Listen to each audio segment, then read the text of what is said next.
What's up, everyone? Welcome back to Astro Comics. Today we'll review Batman Under the Red Hood 1.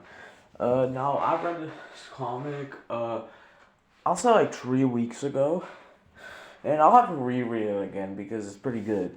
So this comic, I think it came out like 2010, and there was a movie, an animated DC movie, based on this comic that was released in 2010. But I feel like the comic was a little bit earlier.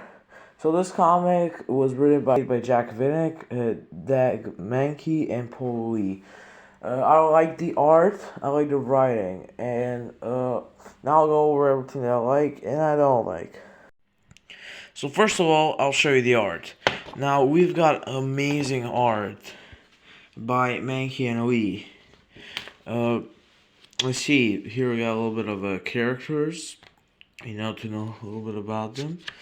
And the art, in my opinion, is amazing. This is probably my favorite panel in the whole comic. Or page, it's not a panel, just 2 fucking pages. But it looks amazing. I like the details a lot. For example, Red Hood, he has this knife. And this knife, if you get stabbed by it, you're fucked up. Also, Batman right here. Why does he have his own logo on his shoes? A little bro's glazing himself. I can't believe it. This panel is also really cool. Seeing Batman without his mask and stuff. Really good panel. This one too. And there are also like... So overall, the art, it's really good. I like the art. As for characters that appear in this comic, we have Batman, Nightwing, we have Amazo, who Batman and Nightwing fight. We have Black Mask. We got Red Hood, obviously. We got Mr. Freeze right here. Then we have the Joker, but he makes a little appearance. I like this now too. And spoiler alert right now. So yeah. Spoiler alert. Skip if you don't want to get spoiled. But also like this one, it revealed that Red Hood is actually Jason Todd. I feel like that's a well-known fact. And we also have here, and Onyx, she also appears, and I haven't heard of her actually until I bought this comic. So it's really interesting.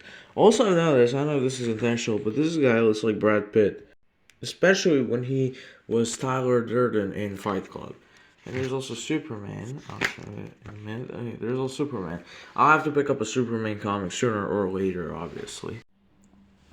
So this comic follows up after the Death in the Family comic book storyline. There was a movie for that, I think.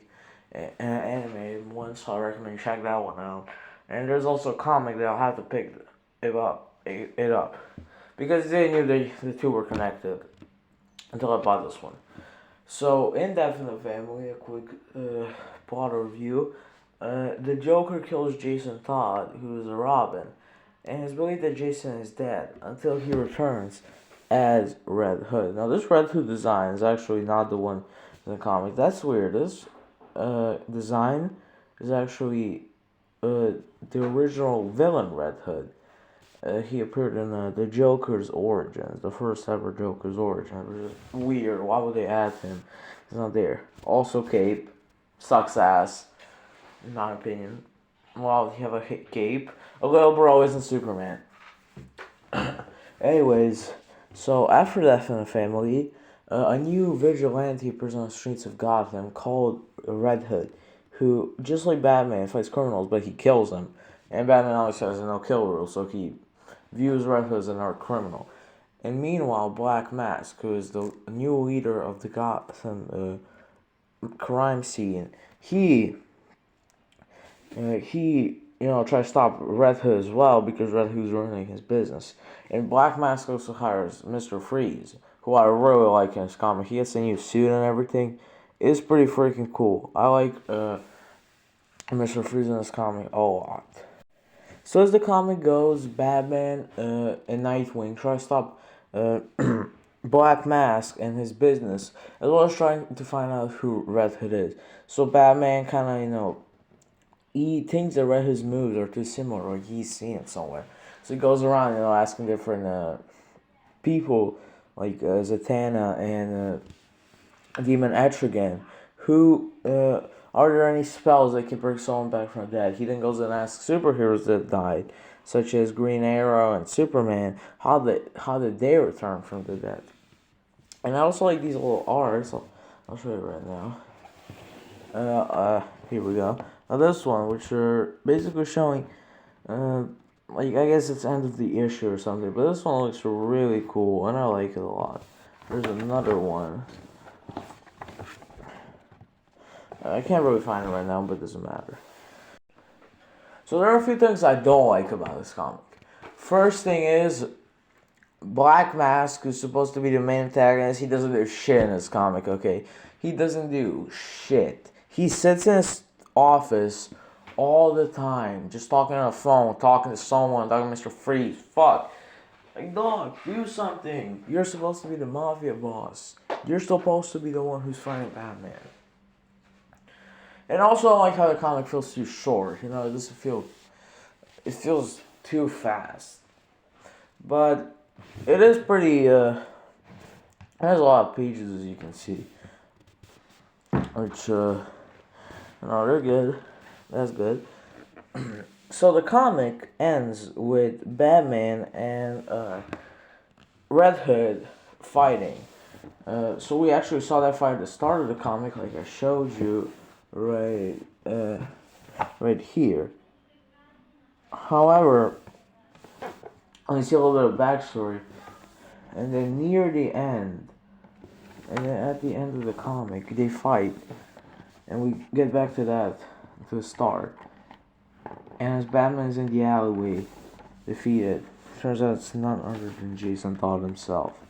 So I also see a little bit of an epilogue where Red Hood goes and he beats up the Joker. I already showed you that. And I feel it's a pretty good ending. Jason gives Batman a little bit of his blood, and then Batman goes and he sees if it's really Jason, and it is, and he didn't believe it at first. He thought it was Clayface, but now he knows that it's Jason. He's just not the same. So this comic came in the DC Gold storyline. It was $17. I don't have the price right now, but it was $70. So it really could have been a little bit cheaper. At least $15 would have been good. But no, I'm glad with what I've got. I think the art is amazing. I think the story is really well made. The concepts are interesting. I like the characters that are presented in it. And overall, this is a good fucking comic, okay? I liked it, and I thought it was pretty good. So yeah, for $17, if you're in Serbia, where I am, I'm sure you can find it online or in bookstores. But yeah, $17, totally worth it. I'm looking forward to the second part. No, I love the cover art. I love the whole story. It's number 29 in DC Gold. But yeah. So what's my final rating for this comic? 9 out of 10. This is a great comic, 9 out of 10. I highly recommend you pick this up. If you want to get into Batman, I recommend you pick this up first. Pick up Death in the Family. I thought that's a good one. But really, if you want to start reading Batman, just pick up Batman Year One. Pick this up if you're a fan of Batman, and if you want to know Red Hood and stuff. Overall, great comic. 9 out of 10 for me. So yeah, guys, that's it for this review. If you enjoyed it, make sure to like and subscribe and turn on that bell to never miss a new review. And if you want me to maybe review the DC animated movies next, make sure to write in a comment, because I'm a big fan, and I'll make sure to watch this animated movie as well. And write in the comments any comments that you want me to review in the future. So yeah, see ya.